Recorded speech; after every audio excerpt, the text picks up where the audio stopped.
when the right people come together at the right moment, when they care almost as much about winning as they do about each other, they can become the best of the best.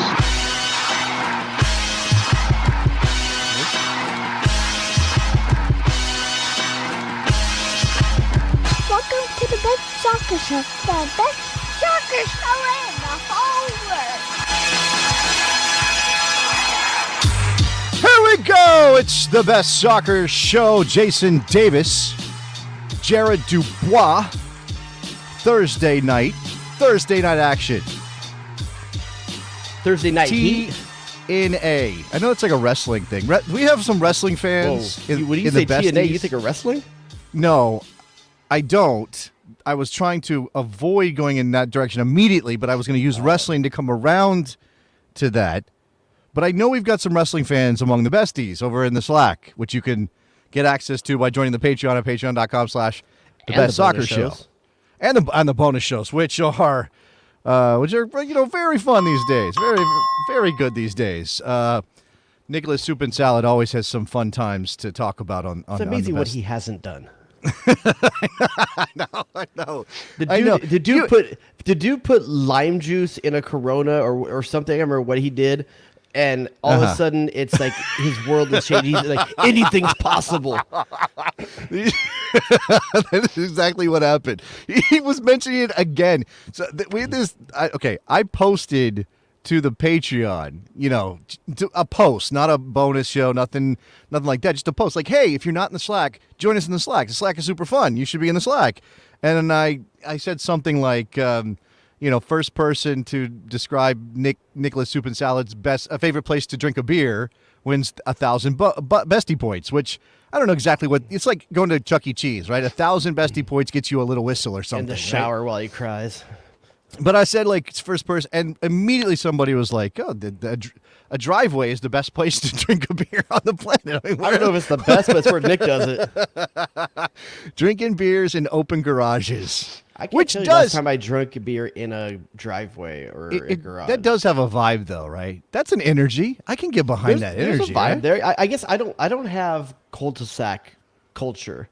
My street's pretty busy. It's okay. My kids can't play in the street or anything like that. We're on a street, but we have a cul-de-sac right in front of us. Like we're the house that faces into the cul-de-sac. Mm-hmm. I don't know if that makes us the female or the male house in that situation. You figure it out. You figure out the biology there. But there's a cul-de-sac, and sometimes I see the little girl on her little scooter. She's like a year older than Tiago, and she's over there, and I'm like, I could take my kid over there, but it's not my cul-de-sac. You know what I mean? Well, listen, I think friendship goes beyond a two-house geography. No, it's not about friendship. It's about taking him over there and having and I get it's right there. It's Those right across the street. Folks. You can watch with them. One of the parents, me or Kayla, could stand on the porch and watch him, do his little thing on his scooter in the cul-de-sac, and it's but it's not our cul-de-sac. No, you know what it is? I know you. You don't want to do the social engagement with the other parent. No, that's not true. Don't you lie. No. I'm socially. I'm shy. I'm socially awkward in a lot of ways, but I can do it. I'm fine doing it. You don't want to. I actually had an incredible idea for my neighborhood, which is very diverse, but very American in the sense that we're not always interacting with each. That's you. You do that out in town. I have no idea what that is. Don't turn that around on me. That's my joke in your direction. But no, I was like, we should do a taste of our neighborhood. And tell people, because we the little girl, her family's Afghani. We've got lots of Latinos in my neighborhood from various different countries. Lots of Asians in my neighborhood. So does everyone go to one house, or just you put something out in front of your house and everyone comes by and tries it? That one. That's the idea. In a summertime thing, or maybe late spring. It's a cultural Halloween. Yes, exactly. Culinary Halloween. It's a culinary Halloween. You trick or treat. Halloween. No tricking, no tricking, and just get something small, something handheld maybe when you go. Anyway, that's what my wife gets. That's neither here nor there. We're here to talk about soccer. Apparently, TNA. I don't know. Thursday night action between us on the United States of soccer. No, this is the best soccer show. Tyler and Adams. It's been a day, man. It's been a day. Tyler Adams doesn't have a soccer team yet. I mean, he does, but not the one we want for him. Do you want to start? with that kind of thing? Because I think we're Vlatko's out. That's something. I mean, I think we'll just kind of acknowledge that. I mean, we talked about it a little bit last week. I don't think anyone expected Vlatko to be back. The question is, what does that mean? And I don't know because can I say something though, real quick before on the topic of a coach resigning his position. And I understand we have very different expectations for the U.S. men's national team and the U.S. women's national team. But Vlatko Adanovsky got to the round of 16 with his team, lost that game, and then resigned. Greg Berhalter got to the round of 16 and got rehired. He never said, I'm done here. This wasn't good enough. This was a good 4-year run. I'll step aside. Berhalter held on for dear life, right? Went through 12 hours of testing in New York or whatever in order to get his job back. Do you wish that Berhalter had done the honorable thing that our friend Vlatko Adanovsky had done? Well, his contract was over like 3 weeks after the World Cup, so he didn't really have anything to cling on to. It wasn't like there was finishing out a calendar year that was like 4 months from the end. That's true, and it is different. If you don't have a contract, I don't think you make a public pronouncement about not resigning. Like Tata Martino's was over the day the World Cup last kick for Mexico was done. I believe it ran through whatever their last game was, whereas Berhalter's lasted to the end of the calendar year. But he could have said, I no longer want to be in consideration to be head coach of the U.S. men's national team. I think it's a different scenario because Berhalter's team's performance warranted potentially having the conversation about whether or not this is on the right track. I don't think Vlatko's team's exit met expectations. I don't think the 4 years met expectations. And so I think there was a little bit more writing on the wall there, especially with if you think about a week after the U.S.'s exit, the whole Brena thing hadn't really hit full speed yet or anything like that compared to where we are with Vlatko. Oh, look at this little guy. Oh, if you're not on the video show, this is an seeing. Unplanned interruption. Tiago, do you want to say hi to Jared? Can you say hi, Jared? Hola. Can you say hola? Hola, Jared. ¿Cómo estás? Bien. Do you have something you want to say? Mira, Vlatko out. Habla de fútbol. Fútbol. Fútbol. Fútbol tu favorito. Mi favorito, sí, claro. It's the favorito de la papa. It's bedtime for Mr. Tiago, so we're going to say goodnight to Mr. Tiago. There you go. Besos. I think he probably demanded to come see me. I think that's what happened there. So, and now he wants to play with all the toys on my shelves here in the studio. Unplanned. That's okay. We can freestyle here. Yeah. So in regard to Vlatko, I said it's a different thing, but Berhalter's team performed better against expectations than the U.S. women's national team did. And I think and also there's something else happening in the U.S. national team where there's a young generation of talent coming in, and Berhalter, for better or worse, has been one of the guys that shepherded that in. I know. Brought a number of large internationals in and stuff like that. You're making logical arguments, and I do think that there's no. I want you to, because somebody has to every now and then. You're making logical arguments, and of course, Berhalter probably sees this as an unfinished project, whereas Vlatko picked up the baton from the most successful coach in U.S. women's national team history and women's soccer history in terms of World Cups back-to-back and didn't fumble. I don't think it's all his fault, but he certainly didn't run the race that Jill Ellis ran. So, of course, it's different, right? For sure. And I think coming out of the World Cup, we weren't leaving the World Cup thinking, oh my God, this program needs an overhaul. Now, you may be able to say that about the men's side in terms of how the Reina situation was handled. Can anything be salvaged from this? Yeah. Did Berhalter lose the locker room? There are some things there that you could say that about. But in terms of running a game plan, the 2-year game plan was qualify for the World Cup, win the Nations League, win the the Gold Cup. Yeah, I suppose. And get to the second round of the World Cup. Well, but what I hear from you is this is definitely the argument, right? What I hear from you is low expectations. And if we don't raise our expectations, Jared, if we don't demand more of this program, then we'll never get there. Like, if you're just happy with being bounced in the round of 16, then okay, whatever. We do that all the time. Then I've got to pick your poison for you then regarding expectations in this team. All right, let's do that. Which is the bigger hire and the bigger achievement that will be measured against Joe Cocker? The hiring of the women's national team coach or the men's national team coach? Well, you're asking me if sexism exists in the world on some level. I think I think that's no. I mean, listen. Well, the stage is you're bigger not. on the men's side, but the expectations are higher on the women's side. That's fair. I think obviously Greg wasn't originally Matt's hire, but he has re-upped Greg, so now he is attached to Greg. Right? That was an early hire that Matt Crocker went and said, yeah, that's the guy. He's got the opportunity here, and he doesn't have. Looked around the room, saw the guy standing there, and said, "That's our guy." He doesn't have the same problem. I mean, I guess if you could call it that. I mean, for some people, Greg coming back is definitely a problem. You don't think Vlatko would take the job right now if you offered it to him? No, I do not. No, based on what Vlatko said, no. In fact, Vlatko has basically said, like, the last 4 years has been hell but enjoyable, something like that. I'm paraphrasing, but he basically said, like, it's been crazy. It's been the hardest thing I've ever done. I enjoyed it, but I do not think he wants to go around again. I think he wants. Now, he kept talking about how he avoided the press and he never paid attention. I don't buy that for a second. I think he was definitely subject to the pressure. In terms of I think probably it's still going to be the men's, because you've got the World Cup coming in 2026. And even if the U.S. ends up hosting the Women's World Cup in 2027, the Men's World Cup is first. You got the young generation of talent, which with all that baked-in potential that we're all pointing to, right? Mm-hmm. And, yeah, maybe we got a little bit of a reality check in Qatar, but they're going to be 4 years older when we get to the U.S. World Cup, and there's going to be much higher expectations on the entire. And this is what I mean by does sexism exist in the world? The mainstream sports media between the 2000, I think it's probably going to be 2026 before it really starts to kick in. But as we get into spring 2026, the mainstream sports media in this country is going to go bonkers over the idea of the U.S. men doing something big at the World Cup.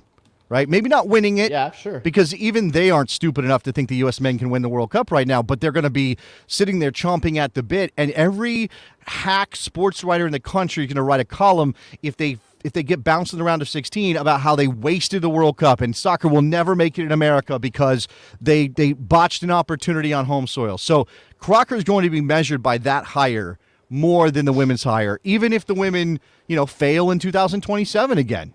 I think that's probably true. Okay. I think there's some logic in that. The men's profile for the next 4 years is going to be higher than the women's profile due to the fact of hosting the World Cup. That's true. Yes. But I don't think anyone's thinking that the Greg Berhalter hire is going to usher in a potential world championship, and that is what's on the line on the women's side. You're hiring someone to win a trophy. That's true. And I do think that and a medal potentially.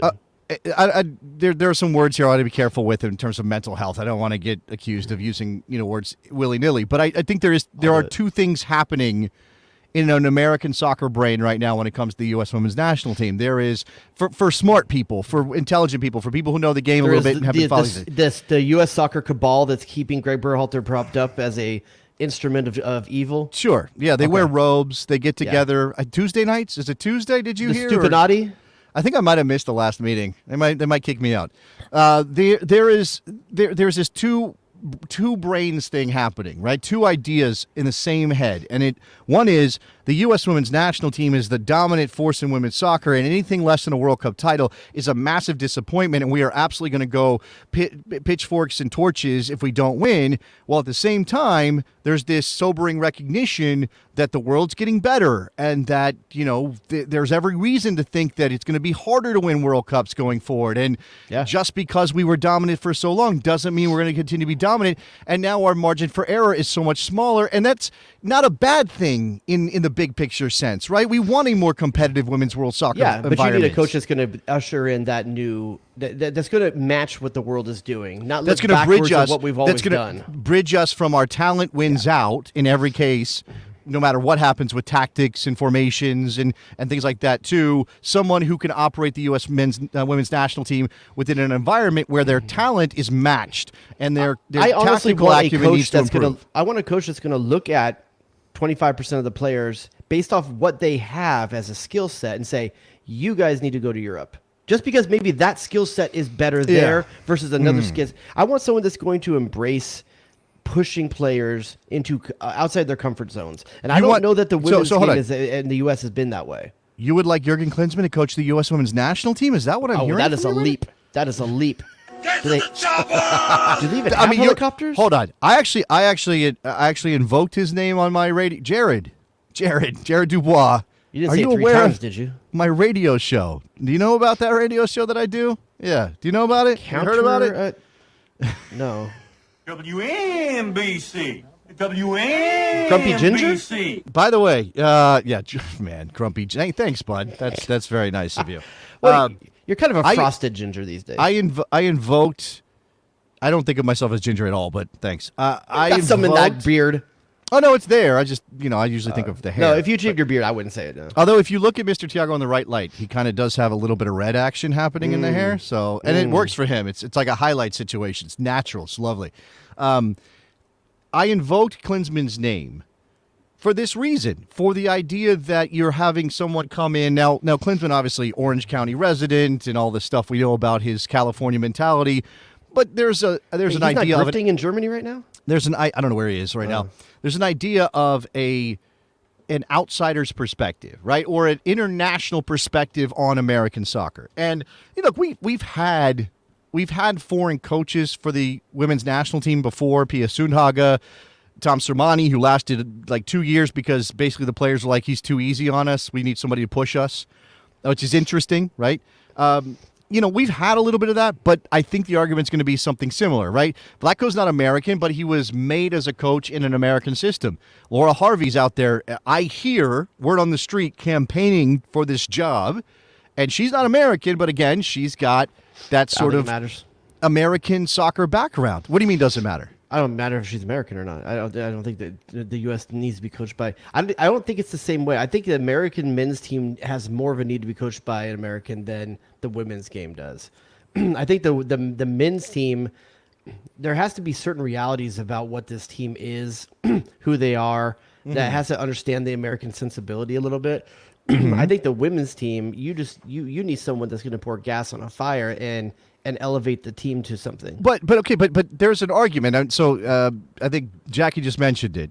Emma Hayes, manager of Chelsea, has apparently wrote an article saying U.S. players need to go to Europe. Now, I think there's a little bit of bias in Emma Hayes' opinion probably baked into that, right? And I think I certainly think there's a European idea among certain segments of European football that really, really want the NWSL to crash and burn because Europe is the ancestral home of the game. It's where the best soccer is supposed to be played. And now that we care about women's soccer more in Europe, we want the best women's soccer to be in Europe. And the Super League is maybe going to be an expression of that. I mean, I think we're a long way away from the NWSL not being one of the best leagues in the world, if it ever does happen.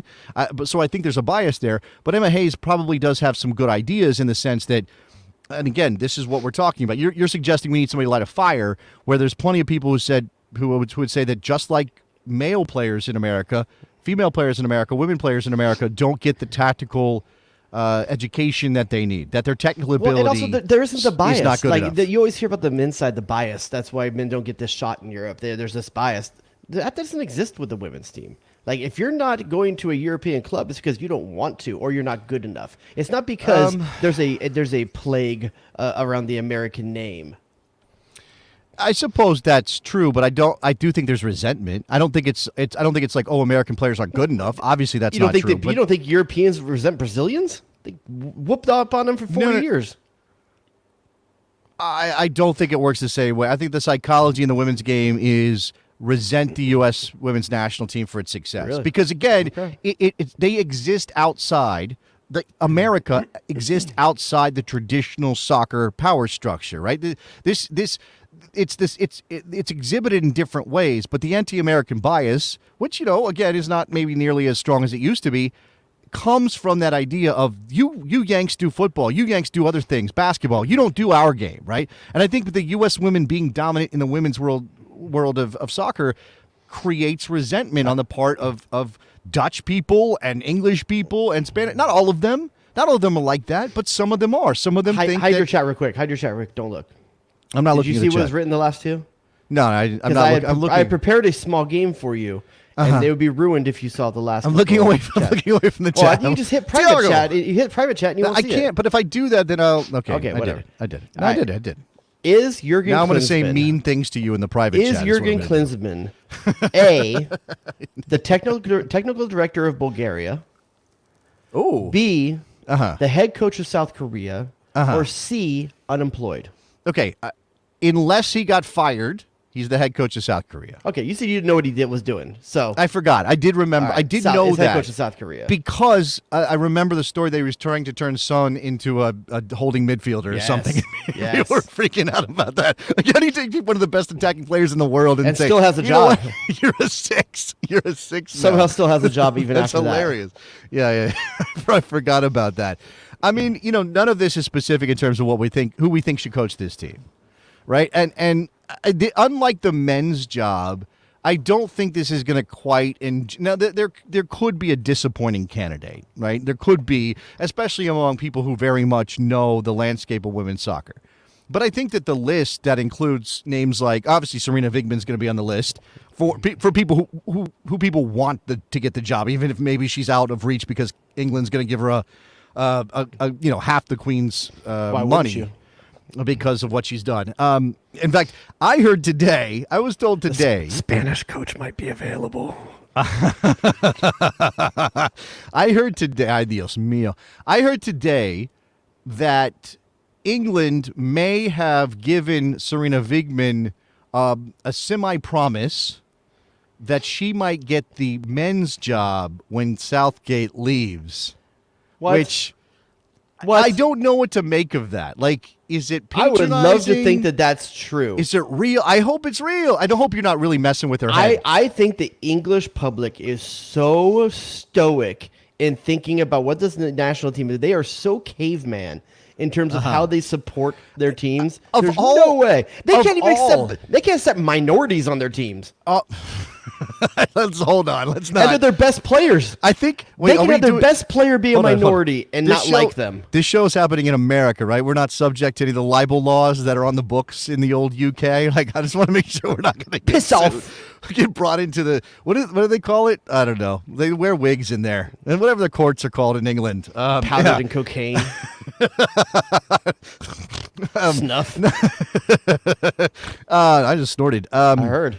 Not on purpose and not cocaine, but if you asked me what federation will be the first to give the men's national team job to a woman coach, England would be way down the list, right? Yeah, I mean, there would be other countries lower. I could definitely see some Scandinavian teams potentially. I mean, look and see what countries have had the first women presidents. That's your answer to your question. Yeah, we haven't had one of those. We're not doing it, right? We're not doing it. And by the way, on the flip side, sort of the inverse of that, right, is that I've seen lists with both Graham Potter and Jesse Marsh on it for the U.S. women's national team. Could you imagine magistrates? Maybe that's what I'm thinking. I don't know. Can you imagine? Could you imagine either one of those guys? Not taking really. I this think job? I can't see Jesse Marsh coming back for the women's job because it's so like he's never coached. I don't know if I'm. I guess you could see it one way or the other. Like if we're gonna say that a woman could coach a men's team like the English national team, you have to be open to the fact that you don't ever have to have that experience to have that experience. And so Jesse Marsh, having never coached a women's team, shouldn't disqualify him if he's the best coach available. But I still think that you should cut your teeth someplace below a national team level. Well, when you're changing from one gender sport to another. Yeah, I mean, I mentioned like where you sort of asked me if sexism existed earlier, and it's experience. It's not like that. Yeah. Well, no, but look no further than the idea that it is hard for people to wrap their head around a successful woman getting a coaching job for a men's team, but it's not hard for somebody to say, oh, that successful male coach, Hervé Renard, whoever, can slide right in and become a head coach in the women's team. Yeah, well, he wasn't successful anything before he got that job. John Herman went from the women to the men. What I'm saying is, like, it doesn't work that way, right? We know it doesn't work that way. When the men's national team program, when the U.S. men's national team program was looking for a head coach, Matt Crocker's list did not include Laura Harvey. It did not include Emma Hayes. It did not include Casey Stoney. It did not. We heard that maybe Jill Ellis possibly could have been an option to consider, but I don't think it ever really got to that, right? No, Berhalter had the job the whole time because the cabal willed it. The Twitterati is what somebody said, but you can't call it that anymore. Don Garber, Sunil Gulati, and probably someone like Drew Carey get together and they decide who the next coach is going to be. I feel so. You've brought up some reasonable names. There's probably some people in that group that we don't even think would be there. Like Warren Buffett is probably part of that group, but we just don't know. Like he's just hanging around, and they ask George him, Soros. I don't know if he's behind everything. So I imagine he had a hand in it. I mean, he pays everybody, under the table to do things. So apparently, that's behind some that. what was it, Alex Jermaine Jones kind of stuff, right? I mean, yeah, we're verging into USMNT anon or I don't think my voice can do it. QSMNT areas. I think right there. I think what we're doing. All right. So speaking of propping up things for certain people, what do you think of Messi's play in Leagues Cup? Are we done with that? I had one more question on the women's job. Just we'll finish out with this. How long is a reasonable amount of time before a permanent head coach is hired? And we do have an interim right now. It's very different than the men's team at this time because you have such a small window before the Olympics. That's the only thing that makes me feel this has to be more accelerated. I would imagine that a coach needs to be hired before the end of October. That's pretty quick, my friend. That's an 8-week timeline to interview. I mean, but either that or you're saying that you're not prioritizing the Olympics and just be open about it. I realize that. The Olympics is going to be a restructuring time for us. It's an event. Our eyes are on the World Cup 4 years from now. If you say that and you want to wait till December, January for the hire, okay. But otherwise, you're not going to have the time to bring and prepare this team. By the way, the interim head coach of the U.S. Women's National Team is Twyla Kilgore, which is just an incredible name. Love that name. Is that Game of Thrones? And I don't think anybody thinks she's going to be the permanent option, but this is U.S. soccer, and I think there's a reasonable chance they kind of box themselves in. What's BJ Callahan doing, man? They box themselves. Ooh, actually, what's BJC doing, baby? It's an interesting idea. Can you have a BJ on a women's team, though? Oh, no, you can't say stuff like that. I'm just saying the U.S. women's soccer has had enough issues that you don't need to adopt that as well. You can't. You can't. Yeah, but and one more thing on the women's team. I don't want to see a male coaching a women's team in the U.S. for quite some time. This is related to kind of everything that's swirling around. I don't begrudge Carly Lloyd the right to say what she feels, okay? I hate the fact that she's now the story, that we're writing articles about Carly Lloyd and what she said instead of about this team. But to me, it's absolute nonsense that this team wasn't, I don't know, that the spirit was lacking. I mean, God, I heard today, it's absolutely a problem that they were, selling makeup and doing ads in Sports Illustrated. I was like, really? Weren't they doing that 4 years ago? Weren't they doing it 4 years ago, doing Jared? It and winning. I mean, but that's the thing. So now because they lost, suddenly it's a problem, whereas 4 years ago, when a lot of them were doing it, it wasn't a problem? So 4 years baked it in. You get a lot of leeway when you win. But they didn't know they were so don't do anything for the 4 years between the winning the World Cup in 2019 and 2023 just in case you lose, because then you get criticized. And that's not really what Carly Lloyd said, but it's certainly baked into this idea that this team is distracted or they're prima donnas or they're too famous. With the Carly Lloyd thing, I guess my thing is you're getting mad at a player for being who they are. Everyone knew who Carly Lloyd was when she was on the national team. Yeah, this is fair. She's not being someone that's disingenuous to who she is. She's been this person the entire time. One of the reasons she was such a successful women's national team is because she was the fire on the field and in the locker room that was saying stupid shit no one else would say. Maybe. And I don't even think that she would take this as a criticism, but Carly Lloyd was an asshole when she played, and that helped her. That helped her when she played, and maybe that made her a better player. And history of sports is littered with assholes who are very good. I'm watching Winning Time. Larry Bird was an asshole, right? Yeah. And it helped make him a better player. Bill Laimbeer. Well, okay, he wasn't an all-time great like Larry Bird, but sure, you want to put Bill you can say Kobe is an asshole in certain ways. Absolutely. Too. Nobody liked Kobe. Nobody did. And you don't have to be likable to be a great athlete. I'm not asking Carly Lloyd to be likable. I do think that clearly she's carrying some Fox things. Shouldn't give her a megaphone. No. I don't know. I mean, Fox is taking an approach, right? And she gets people talking, and that's part of what Fox wants to do. Now, I think, is it cheap heat? Is it kind of ridiculous? Yeah, on some level it is. I think that if you're not saying, well, they should have made this change, and Vlatko got his tactics wrong, and here are the fundamental reasons, like, look, Alex Morgan's touch wasn't good enough, or Sophia Smith dribbled into cul-de-sacs. Those are legitimate things to say, but they're not as exciting, they're not as sexy, they're not as powerful as saying, this team is just spoiled. They don't care enough, whatever. Yeah, I don't get bent out of shape by this stuff because I realize what Fox is doing. They're paying people to pay attention. And here's the catch-22. Here's the catch-22, right? Why do they do it? Because we all talk about it. And I'm talking about it. I'm feeding the beast. All right, I'm done feeding the beast. Moving on. You said something about Lionel. What was his name? Lionel from Thundercats. Lionel. The floppy hair. Lionel from Thundercats. He used to have the floppy hair.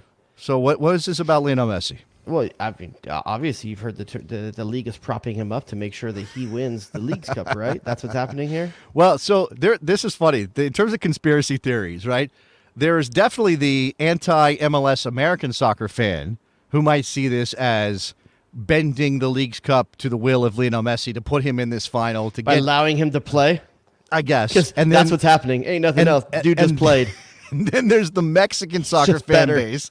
The Mexican soccer fan base is having a absolute conniption.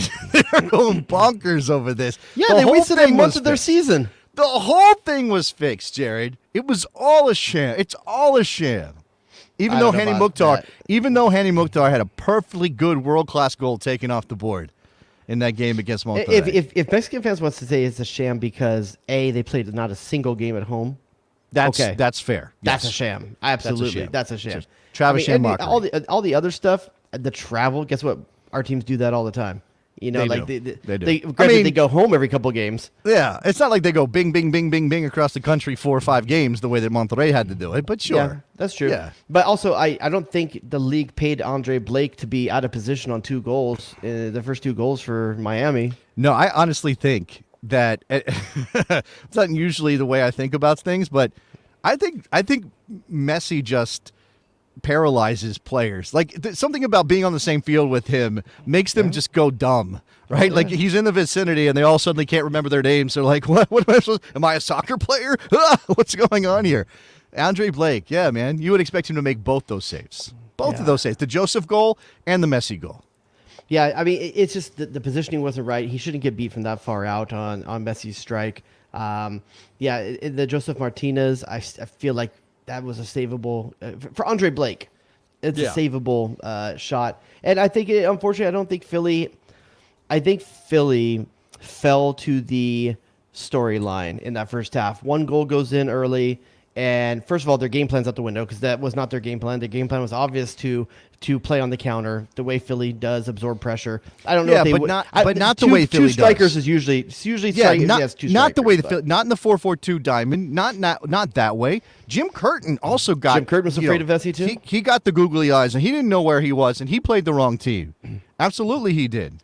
And Carranza on the bench was an interesting choice for me. There's not another player on the planet. Like Thierry Henry played here, and everybody recognized him as an all-time great player, but nobody was like, well, I don't know what to do, and we better change everything we do with this game because Henry is here. Now, Henry didn't have 2 other teammates. For those players, though, no one has ever watched, more eyeballs have never been on Jack McGlynn, who's a sub, than during that game. That's that fair. Has weight. That's fair. The world is watching, and they know the world is watching. Yes. Absolutely. That is a big deal, man. I mean, literally, God is on the field. That's how it looked, and I think that more than Inter Miami is suddenly a very good team. I think they're better. It's not just Philly, to be honest. It's not just Philly, to be fair. No, Every team that's become in front of them has had this. Every team that they. So if you're Nashville, how do you battle that? I mean, I still wonder, and you don't want to do it 30 yards from goal or closer. I still wonder when somebody's just going to knock Messi on his butt and say, okay. Philly did a little bit of that. That was the first team that really kind of did a little bit of that to them, but maybe a little bit too late. I'll say this. They did commit 15 fouls in that game. So it's not like they weren't trying to give it to Miami. Nashville has something that I think probably just about every other team that's played Messi so far hasn't, and that's a game changer up front in Hani Mukhtar. Like, I don't think Inter Miami's defense is so good that Hani Mukhtar can't take over portions of that game. Hani Mukhtar is on the list is, and leave Messi, he's on his own planet. But the list is Denis Bouanga, Hani Mukhtar. Yeah. Like that's the list, right? There's nobody else. The Driussi fell off, he's not that guy, injuries and stuff. I can't think of anybody else. I mean, Not as a Almada's a striker. playmaker, but No. not a goal scoring striker. Not the player who plays up front. Who's Yeah, got I no mean, one around him. Technically speaking, Mukhtar is a midfielder, but he's the goal scoring force. Yeah. And by the way, they've added for this game, and I don't know that it means Nashville's going to beat Miami, but they've added a good goal scorer. Like they finally hit on somebody. Sam Surridge can play. Have you seen him? Sam Surridge can play. He's got 3 goals in like 100 minutes. He's already matched Aki Loba's total in Nashville. And Loba was supposed to be their young, talented player. They brought him up from Mexico. They were going to turn him into a star and sell him on, and it never happened, and he's gone now. Sam Surridge is the guy that they brought in finally to give Mukhtar some help. He scored the first goal against Monterrey off of a Walker Zimmerman aerial duel victory in midfield, stepping across the midway line, the midfield stripe, and then heading it to Mukhtar, who plays it to Surridge. Boom, boom, boom. That's all you need. So what do you think against obviously Philly has one of the best defenses in the league, and it didn't look like it on the night. Yeah. Nashville, another one of the better defenses in the league. What does Nashville have to do different? Because when I think of Nashville, I think of Walker Zimmerman. I think of that great in the air kind of defense, but that's not how Inter Miami is going to play. What happens? Can Walker Zimmerman step out against Miami and not be punished? And who does Miami play between? I mean, does Joseph Martinez get a start again against Nashville? I think there's an argument for not changing what's worked, and that's what's worked. I mean, Campana is a very good player. It finally worked. Joseph Martinez hadn't looked good up until that Joseph game. hadn't looked good until Messi showed up. That's a fair statement. And again, helped out by Andre Blake, I think, on that goal against Philly. I don't think you change it. I mean, you do have Campana in reserve. If Joseph looks terrible for a half, you bring on Campana. I don't think they're going to be down 3-0 at half or anything like that. Nashville doesn't have the firepower for that. So I think if you're Tata, you take the risk that the group that's gotten you to this point that beat Philly the way that they did is going to do it again. And again, if you need to make changes, you can. Even if Handy has some magic or Surridge, who hasn't started yet, gets a start and scores, you can always make changes second half. And Gary Smith has less options in that regard, right? Yeah. He started Bunbury, who's just not at that level in terms of goal scoring. He brought on Surridge. It proved to be the right move. They held Monterrey down, and I expect they're going to try to do the same thing to Miami. I don't think unlike Philly, who went to a different formation, who made some strange choices in terms of personnel. Jack McGlynn didn't start. Leon Flack starts. As you mentioned, they didn't play with 2 strikers. Carranza's on the bench. I think Nashville does Nashville things. Gary Smith doesn't change a damn thing about the way Nashville plays, and they go out there and they go toe to toe with Miami. So we're saying the interesting matchup to me, and because I'm a MLS lover. How much do you want to watch? You got a body pillow. Got a body pillow. Dax McCarty versus Sergio Busquets. MLS. That's what I want to watch. I want to watch Dax. When I'm watching that game, I'm watching to see how Dax McCarty matches up against Sergio Busquets. Well, I mean, I think that the question is who's where, right? Those guys are both responsible for being defensive shields. Although Busquets is the distributor for Inter Miami. Is Dax the guy that needs to body Messi? Dax is going to be, if Dax starts this game, and he is their best option, and they have Anibal Godoy, and they have Alex Muil, how do you say that name? Muil? I think it's Muil. Muil. Isn't that the guy that cuts the tip off the penis? Jesus Christ. Isn't it? The guy that does the cheese grater? Jay Rodius. Is that what it is? Yeah, the cigar cutter. Is that what it is? Sorry, I don't dude. know. I mean, I understand the concept. Jewish. I know what you're referencing, but I just don't know if that's how it works. But is JTT in the chat? He could tell me. I don't think JTT. No. I think JTT is still down under. Yeah, I messaged him the other day. He's still down there. Yeah, good for him. Good work down there, JTT. Missed out on Messi in Philly. I wonder how he feels about that. Missed out on Moyle talk. Wheel.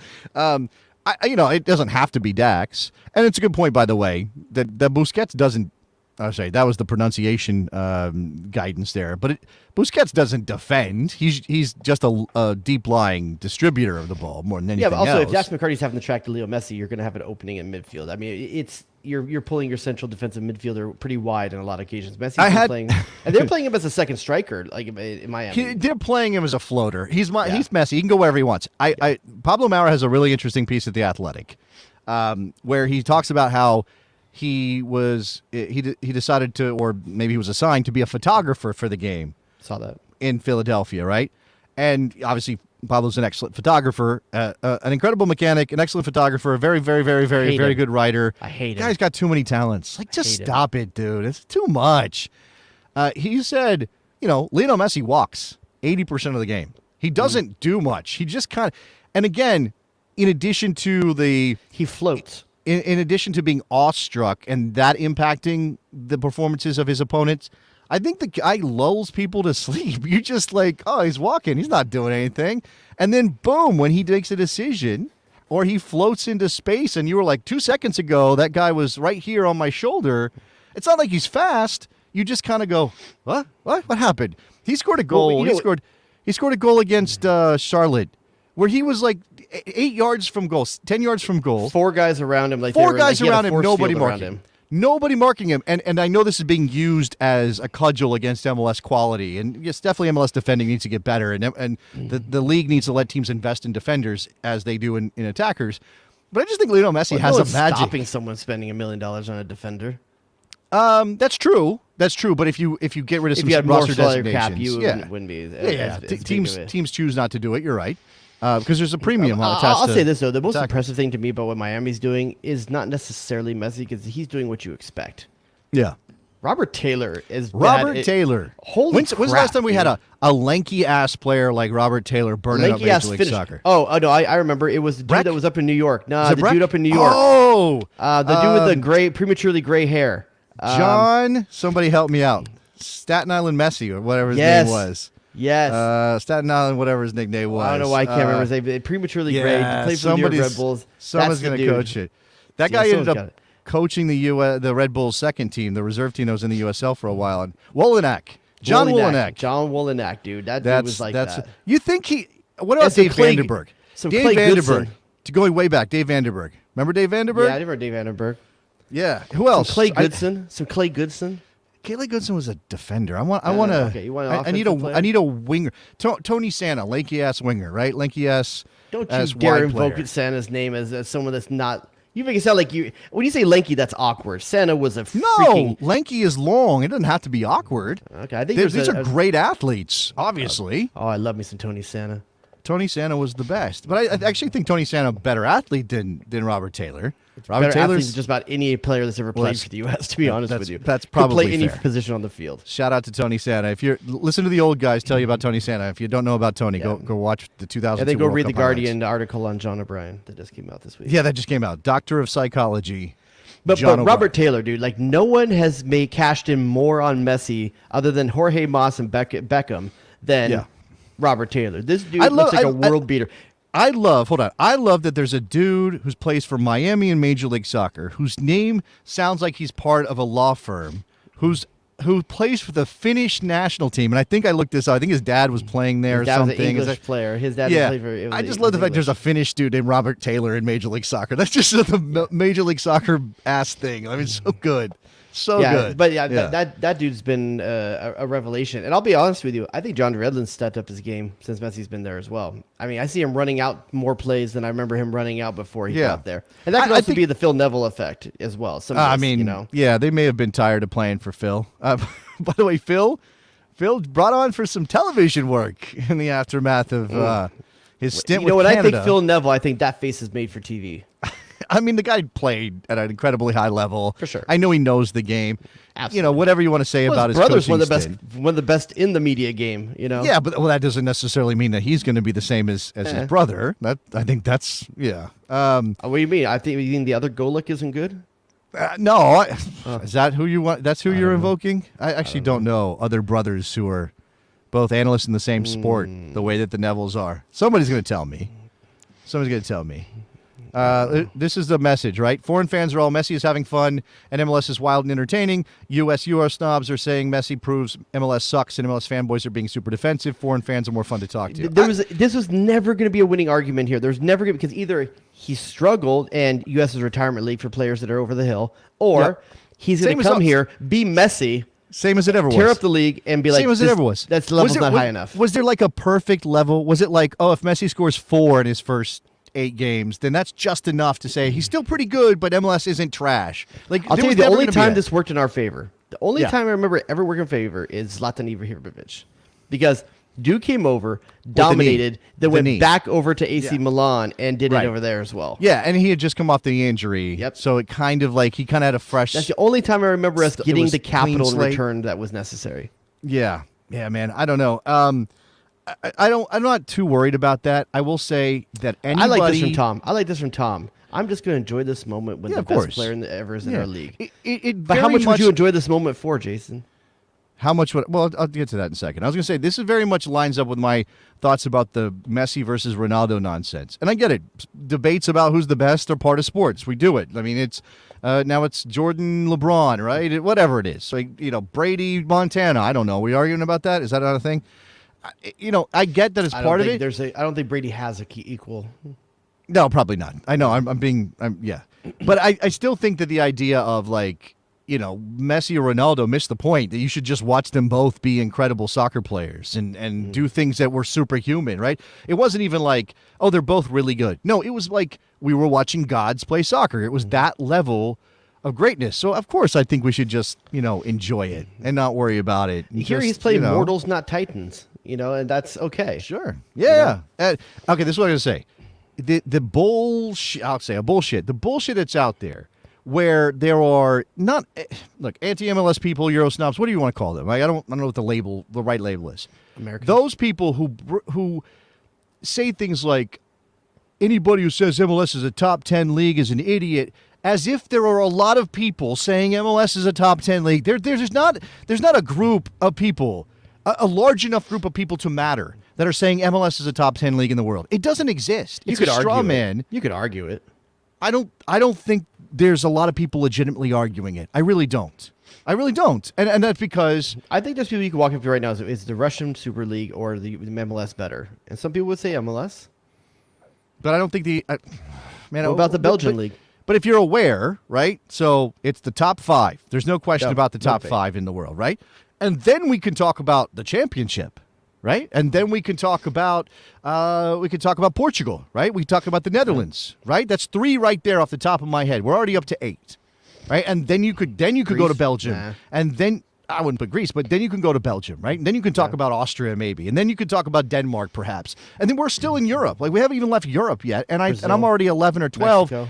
And I think all of those, at the top end especially, are better than Major League Soccer. And I have no problem saying that as a fan of Major League Soccer. I like my league. I care about my league. I want to watch my league. But it's not, I'm not sitting here, I don't think people are standing up and like, MLS is a top 10 league. And this Messi thing proves that it's not. I think the whole argument is fake. Doesn't exist. We're higher than the Saudi Arabian League. Well, according to Opta, we're 29 and they're like 36 or something. Sweet. Take that. Yeah, and Brazil's in there, and Liga MX. I've left out Liga MX. At top end, certainly more. I said it. You did? Okay, good for you. You're a friend of the Mexicans. It's so close to me. About that. You have a burrito guy who comes to your house? What is it? No, I have a tamale lady. A tamale lady. Her name is Maria. Tamale, not tamales. Okay, whatever. Did I say tamales? No, I don't know what you said. I'm just making sure that we're tamal. We're not being insensitive with all of that. All right, how much would I pay to see Lionel Messi play a game of soccer in my home stadium? Well, first let's say what is it going for right now? In was it Nashville? Is that who's going to have the game? Nashville. When I checked earlier today, $500 could get you a ticket. That's the lowest. It was right around there. Yeah. So sold out. So you were talking about StubHub or whatever like that, or something like that. I think there may be some tickets available. So $500 is list price from the actual team. Somebody catch us up on this. I don't want to speak. I would have thought that sold out in just minutes. I can't imagine that. Well, are they having it at their stadium or are they having it at Reliant? Is it Reliant? Is that what's in Nashville? No, it's not. It's not Reliant. It's Nissan. It's Is it Nissan? But the Titans play. Nissan. I don't know. Yeah. Right now, section 231 which is behind one of the goals in the upper level, $459.80 verified resale ticket on Ticketmaster, Jared. So How not much? I'm sorry. quite How much? $459.80. So yeah, roughly $500. So let's just go with $500.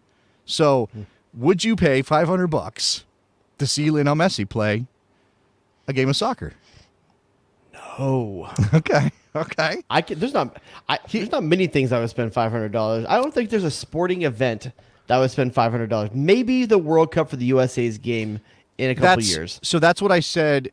Well, I actually said on my show that if you told me like you have to pay an exorbitant amount to see the U.S. It better be like a World Cup final, and then I'll pay $1,000 for a ticket. Yeah, absolutely. Listen, for me, I can't think of a game.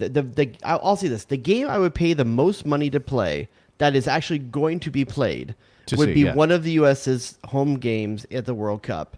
Okay. One of the first round games. You know you're going to get to that. I'm not going to spend $500 on the final for the World Cup because I don't know if the U.S. is going to be in it or not. Right. And then my level of interest goes way down. No. But I'm not okay. But the semifinal happens. The United States books their place in a final. You go on Ticketmaster or StubHub or whatever, and they're going to be more than 1,000 depending on the venue. But they're $1,000 a pop. Are you paying $1,000? Nah, I can't justify that. You can't justify it. I can't justify that. The other side of this coin, because right? I got to spend $2,000. I'm not going alone. Yeah, I know you have to spend $2,000, right? You have to have at least somebody there with you. The other side of this, and this was definitely a conversation in our bestie Slack. Should we out people who did it, or should we just let code names? Okay, so I can't think of a code name for the guy right now. Phil in Miketon. I don't know. Somebody sold their tickets for the Messi game in Philly and made a lot of money. Right, made a lot of money. Good on him. I did it for years in LA. Okay, you maybe are a good person to talk to about this. The joke's on them because they being the cabal, the cabal tries to squeeze every bit of money out of us for year after year after year with stupid cup games and stupid friendlies and all this other stuff. But like the Castrol Cup or whatever we're calling things, Mexico friendlies that don't need to be played. But you're missing an angle. This is where I win. But you're missing an angle here, right? And you are treating this. I'm not saying it's not intelligent, and you have a family, a beautiful family to take. I think they're beautiful. I haven't seen them in a while. Could have gone ugly. The whole thing could have gone sideways. That's weird. You have a family. You have bills. You have a pool. You got to pay your pool boy and your cabana guy. I don't know what you got out there. Taco man. You got to pay all these people. Tamale lady. You got to pay the tamale lady. She only takes cash. You got to pay your tamale lady. I understand why you would do it. But there will be people who say, you're a terrible fan, Jared. You're a bad fan. You're not supporting your club by selling your ticket to a big event game like Messi coming to town or whatever it might be because and I know you've sold tickets for like friendlies and stuff. That's different. That doesn't matter. But for a game, let's imagine if it was the final Nashville Inter Miami friendly. Don't matter. This company's going to be here next year. This tournament's not going to be here next year. How's it not friendly? Do we want to make bets? Want to make bets on this? No, you welch. You freaking welch.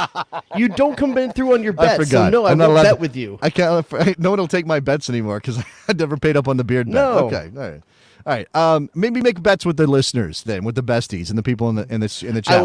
Let's put odds. Let's do that instead of making it. Let's put odds. Okay. What are the odds that you would put on this tournament being played again next season? I think the odds. So do a percentage cast. Do a percentage chance. That's easier for people to understand. That's not odds. A lot of people don't do ratios. I think it's 85%. I do. I think it's 85%. I think there's 60. A chance that they might say no. 60? That seems. I think low. the Mexican teams are going to say it's not worth their time. I mean, why is it worth their time? Okay, hold on. Let's be clear here. If it stays this format and MLS does not that's budge, what I'm talking about. Yes, there's a chance that it might not happen. But if MLS says, okay, well, we'll do group stage games, we'll sprinkle in some Mexican home games, then that even if they, so you're saying if they call it the Leagues Cup, but there's Mexican games, it's not the same tournament.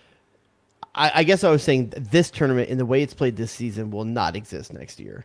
And the more you change it, the more it means less.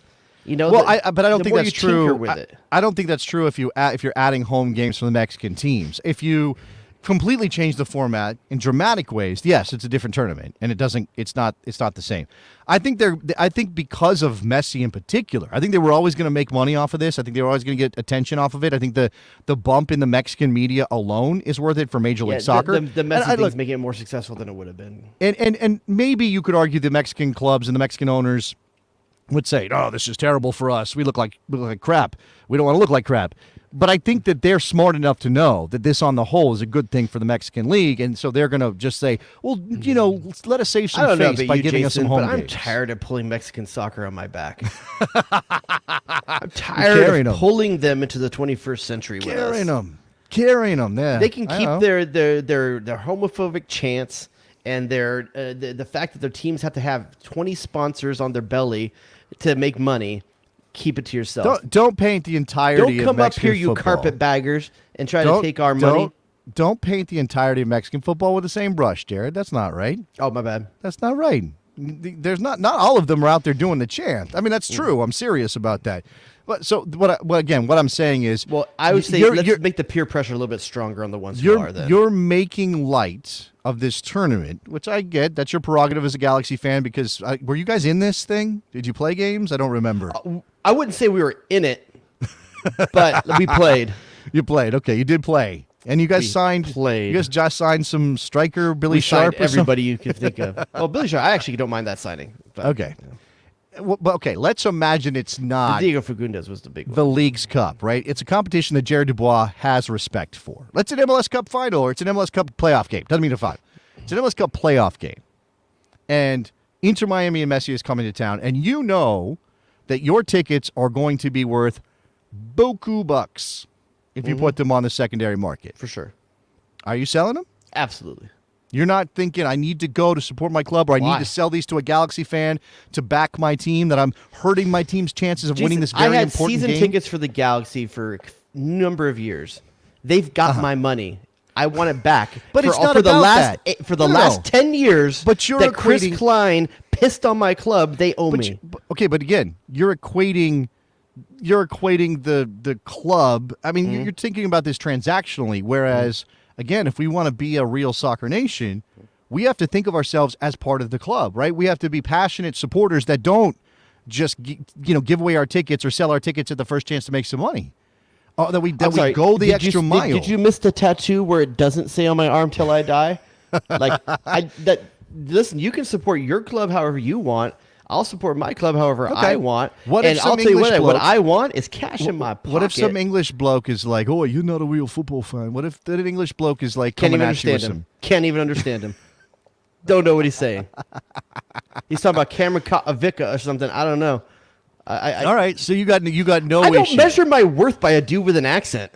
That's good. I'm glad. Because if that guy wanted to sit down and talk football with me, I know I could talk just as much about it as him. You want to break down the game while we're watching it? He's not going to out-talk me.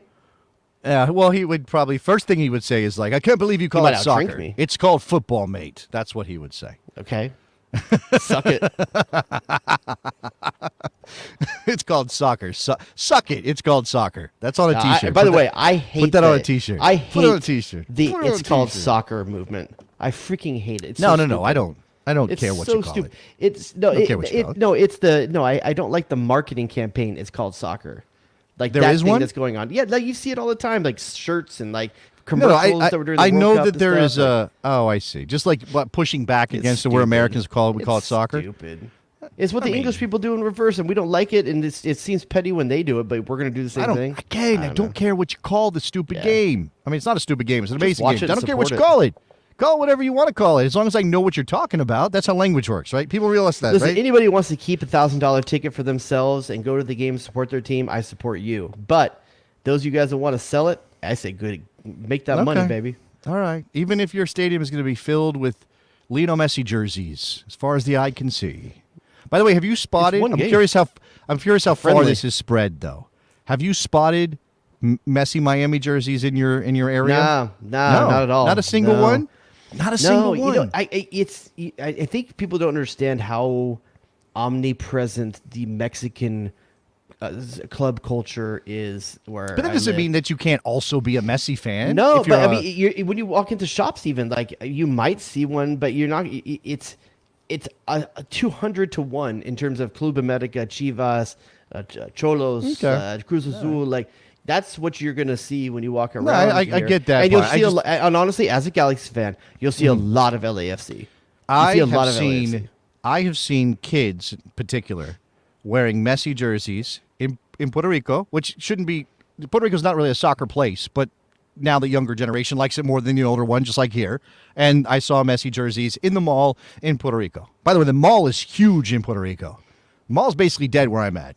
But so huge you think they're in Puerto officials? Rico. Are they authentics in Puerto Rico? I have no idea. I don't know where they got them. I just saw kids in the food court. Greg in the chat says Messi Miami jerseys all over NYC, mostly little boys. A lot of little boys. I Little also boys, saw one today. I took my kid out to like the open house where all the clubs have their tables. Sign up for Glee Club or whatever it is.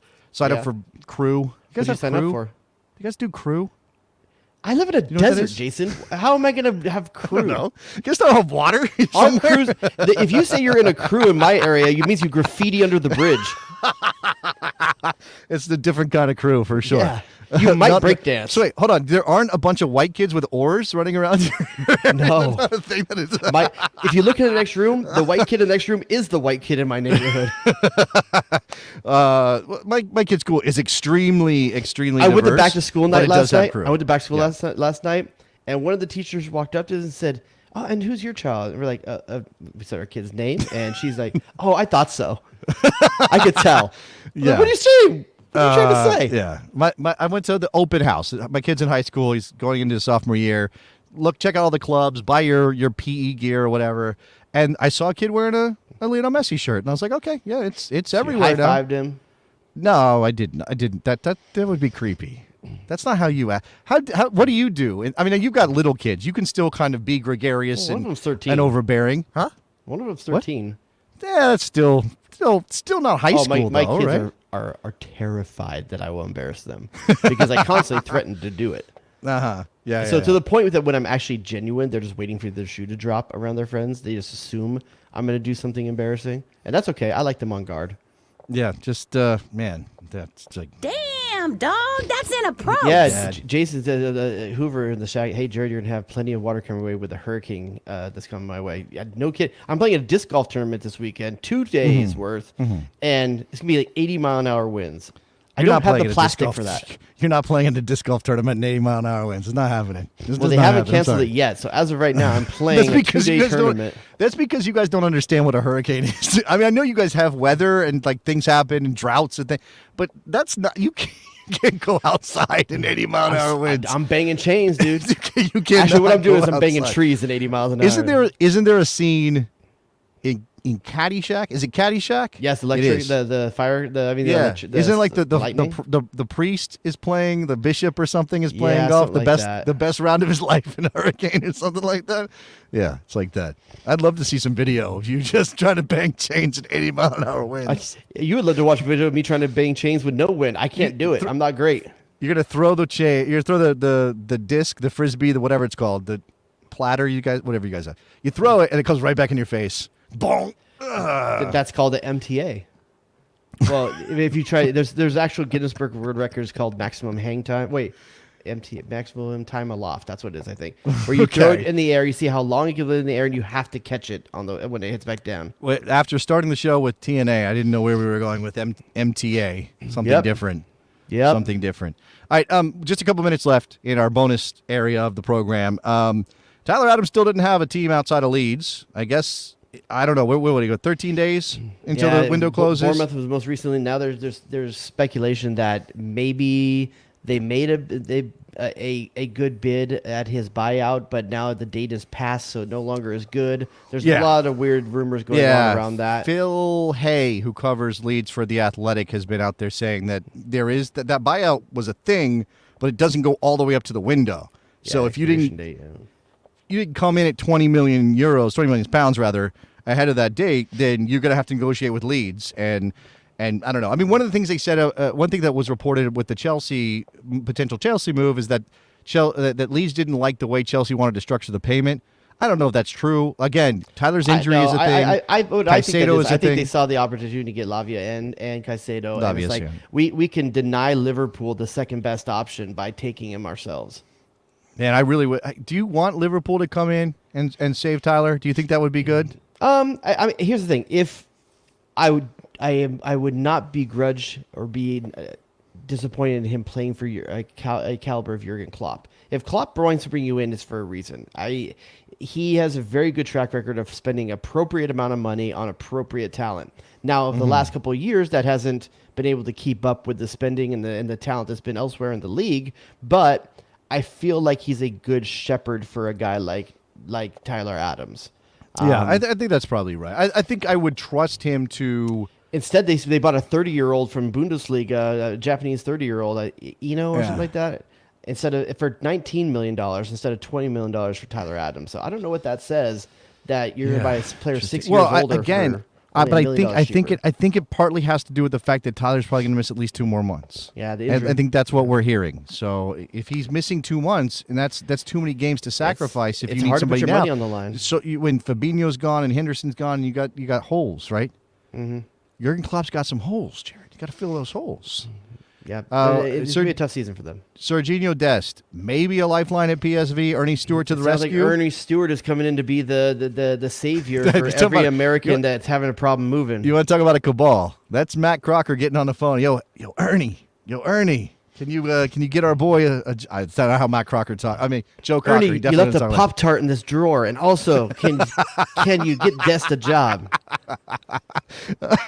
That's right. Yeah. I don't know. It's fine, I guess. Anything's better than what's happening right now. I mean, anything's better than being iced out at Barcelona after not playing in Milan. They just do something. Yeah, the PSV move, if it can happen, it gets him back to his home country. A little bit safe landing spot with Ernie Stewart there running the team. He's still going to have to earn it once he gets there. But his style of play, as in one that doesn't really play defense, could succeed in the Netherlands. We saw it before at Ajax. Are you concerned? Speaking of PSV, are you concerned about Ricardo Pepi so far? Because Luke De Jong is a very good player, scores goals. Yeah, but he's also their captain, isn't he? Like we knew this going in, right? We knew he's going to have to in. earn the spot, and I think the fact he's getting minutes, it's not starting minutes because he's going to make. He has to play the long game, and this is where he has to show some maturity. Where we saw him wilt against the opportunity to Augsburg, and it was probably too much for him, and he was asked probably to do too much of that team. But he's got to realize that unlike last season, where he doesn't have a competitor for the team, he's at a higher level caliber club now, and he's going to have to find the maturity to earn his spot, and it's not just going to be given to him. So, we'll see. It's early doors. Like, it's early days. It's barely, things have barely started. I don't want to overreact to just. We have high expectations. We want him to go from. Well, and so does PSV. They spent a transfer record for him. It might have been. I don't think it was. They didn't the bench all season. Yeah, I'm sure at some point he'll get his opportunity. Who else is out there right now? Valerian Balogun. We still don't have Balogun. Today, some rumors of Tottenham potentially being in the race, but in full North London mode, Arsenal supposedly raised the transfer fee that anyone else was given. For when Tottenham came asking for a price. Can we get like a middleman? Can we get like Monaco buys him but sells him right to Tottenham? Because I'd rather him be at Tottenham than Monaco, I think. For sure. I don't think you could, yeah. Well, Harry Kane's not there, like the competition's not quite what it was before. No, that's what I'm saying. I would rather him be I want him at Tottenham. Okay. I want to see how he does in the Premier League at Tottenham. I imagine it would be the other one today was that potentially Fulham is in if Mitrovic goes to Saudi Arabia. Yeah. Then potentially they would be in for Balogun, another London team. So I would like that move more than the Tottenham move, to be honest with you. I feel it's a better landing spot. I didn't tell you this, right? I didn't disclose, and I know that you've drifted away from your England team, your English team a bit over the course of your adulthood. But yes. we know you are on the record as having been a Manchester United fan. As a child, I decided, hey, look, it's time to get involved. It's time to have a team. Oh, did you pick a team? I picked a team. I did on the radio. And look, and instead of picking one in your own damn country, you picked one in Europe.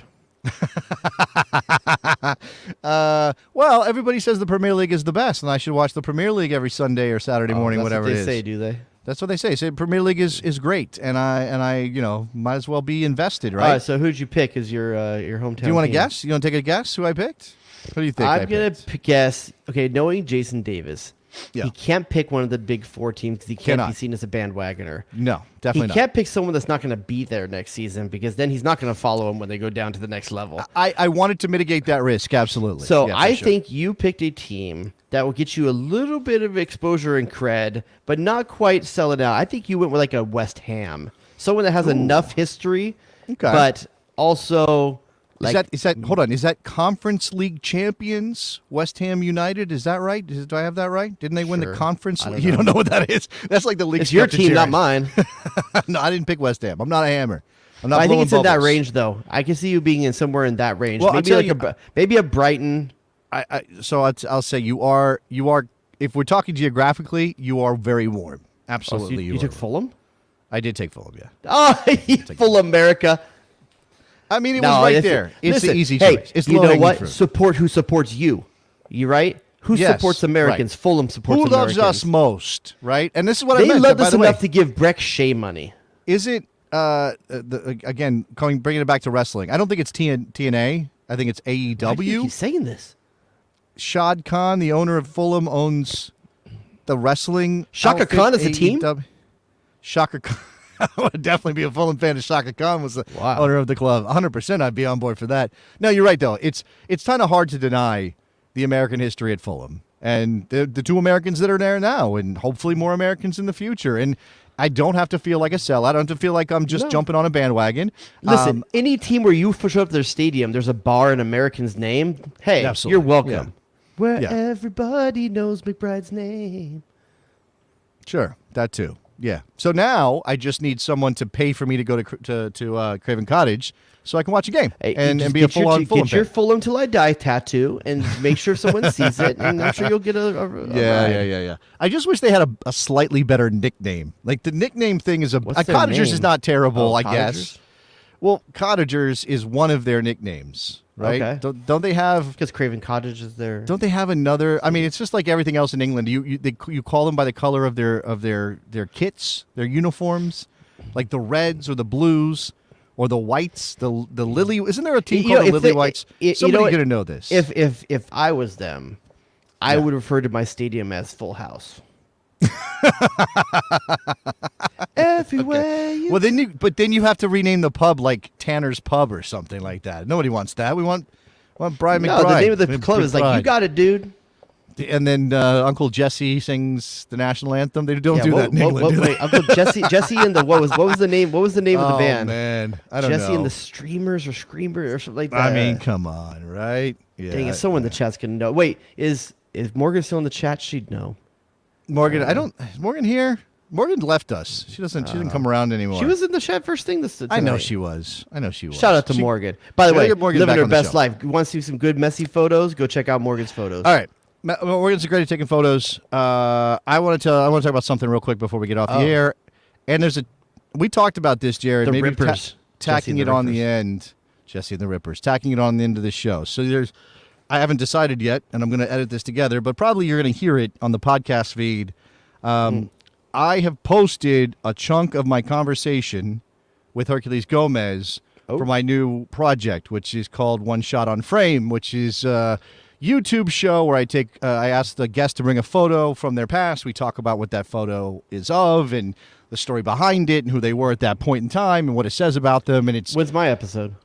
As soon as you want it, dude. You don't take photos. You tell me all the time. You don't take photos. I know. Honestly, I'm just not a draw. I don't think that's a good use of your time at all. No, I would do it because you're my boy. I would do a bonus show with you where we did like a version of it. But we could do something like that. We could do something like that. I would show you my senior high school photo of me action shot on the soccer team, varsity soccer team. Okay, we could do something. I don't know. Maybe but anyway. I've got 5 episodes done. I'm going to start posting them to the YouTube channel. One Shot on Frame is the YouTube channel, so go find it and subscribe, and please help me out to get the subscriber numbers up, and obviously check out that first 10 minutes with Herc. Out of the couple people you've played, and you don't have to say, I'm not sure if you're releasing who you've done shows with so far, but if you are, what was the photo that was most surprising to you when you saw it? Like Yeah, are you most seeing it for the first surprising. time right when they were recording, or they send it to you pretty far ahead of time? You've had a chance to They look said at it it. for a They while. said it ahead of time because I got to set up the shot and everything. So I So know which what one was it is. when you looked at it? I was like, wow. I don't. Like, I don't know. gotta- I don't know. There was a surprising one. Well, Herc's probably. I mean, I might as well sell that show because it's the first And one. I've but seen it's that really picture. Yeah. It's a picture of Hercules Gomez with a couple of his boys from Vegas when he was 19 years old at a game at the Azteca, wearing USA gear. Wasn't a national team player or anything at that point. He was just a kid from Vegas. And then he went on to tell the story of how he tried to catch on with Mexican clubs coming out of Vegas. At one point, this is a great part of the conversation, which again you can watch on YouTube because he talks about it. He's just a high school player in Vegas, but he's in this Latino community. There's about the obviously Jared, men's adult Latino soccer, Hispanic soccer leagues are insane. Yep. He gets basically hired as a ringer by various clubs owned by all these guys who happens all own the time. restaurants and stuff, which is a great story. Like You it's eat it's free almost at that restaurant if you score. yeah, he making money, like getting extra scratch because he could score goals, and he ended up going down to Mexico trying to catch on. He talks about the setup and sort of Mexico had sports psychologists way back in the turn of the century talking to these kids about becoming players and stuff, which I think was pretty progressive for the time. Anyway, great conversation. First part is up. Second part, third part, all that stuff's coming. And then, I've got a bunch of them recorded. I'm going to do some more. I'm taking suggestions for who I should have on the show. Please help me spread the JTT. word, too. I need help. I'm not on Twitter actively anymore for good reasons, but I need, or Twix, or X. Don't What do is it called? Just say What's it Twitter. called? Just say It's Twitter. not called Twitter, though. I can't call I it don't what it's give a not shit called. what he says. I call it Twitter. Elon's can't make- website. I still call where the Galaxy play Home Depot Center. I am not on Elon's website anymore. I'm not on his okay? payroll, so he can't tell me what to call it. So please help me spread the word by whatever means you can. Again, likes on YouTube obviously go a long way. One shot on frame. Okay, one shot on frame. Shot like a shot in soccer, and shot like the picture that we talk about. Look at that. Look at how I did Money that. shot. Sure, that too. I'm not sure that that's appropriate for this You conversation. better be careful you get your shot on frame. Jay Rodius. That's how people get pregnant. I will. Okay, so I will tell you who else I have ready to go. Who's on Alexi Lawless, everybody's favorite Fox Soccer pundit, Alexi Lawless. Was that a picture of him and Tucker Carlson? Picture of Alexi Lawless in high school, in a looking like you would think Alexi Lawless looked in the classroom. Like Yes. Wait, Wait, are you at a talking desk- Rutgers or were you high school? Where were we No, talking? high school High in school, Michigan. okay. High school in Michigan. I also had Taylor Rockwell from the Total Soccer Show on. His photo was a picture of him and his daughter going out to a Richmond Kickers game because that was a big thing for him, taking his daughter to Richmond Kickers matches. He grew up watching the Kickers there in Richmond. Let's see, Sebastian Salazar. So Herc's partner from Football Americas. Sebastian Salazar is a picture of him at the 94 World Cup in a Mexico jersey because he was a massive Mexico fan back in the day. His mom is Mexican. His dad's from New York. He's got the whole story about his upbringing, being a kid from two places, two worlds, all that stuff. Very cool. With I love Sebastian Salazar. I think he's awesome. Let's see. Who else I got? I love Bobby that Warshaw. I love the way he understands how to play his role when he and Herc are on the show together. Like, Yeah.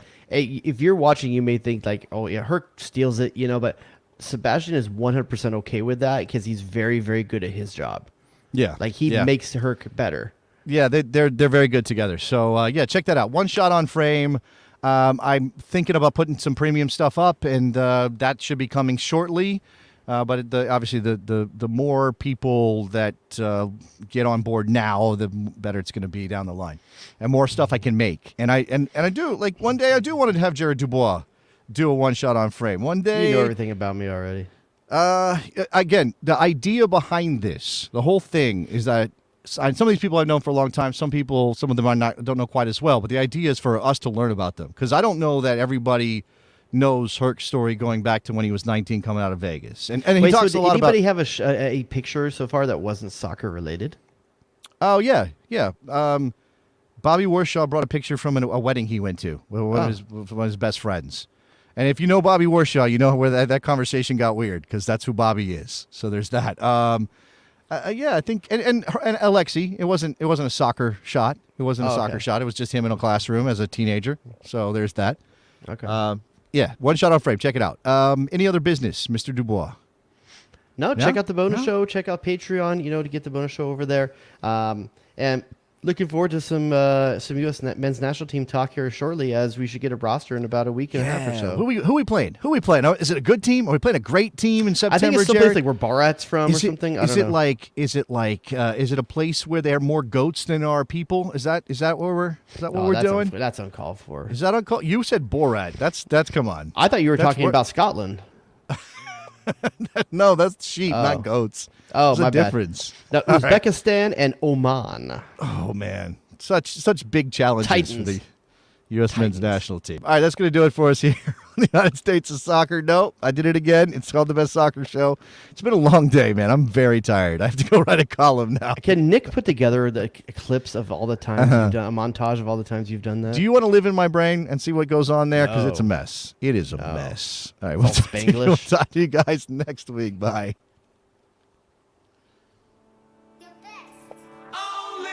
Michael freaking Orozco Fiscal. Damn, dog, that's an approach. Go to DEFCON 2. It was there. Oh, here we go, saucing them up. Hit him, wet. Okay, assholes. Sun's out, guns out. Can I get a manager? Can I please get a manager? What are we doing? Michael freaking Orozco Fiscal. Get to the chopper! Oh, baby. Who asked those questions? Oh, it's incredible! WNBC. I think I'm starting to like Cincinnati. Jay Rodius.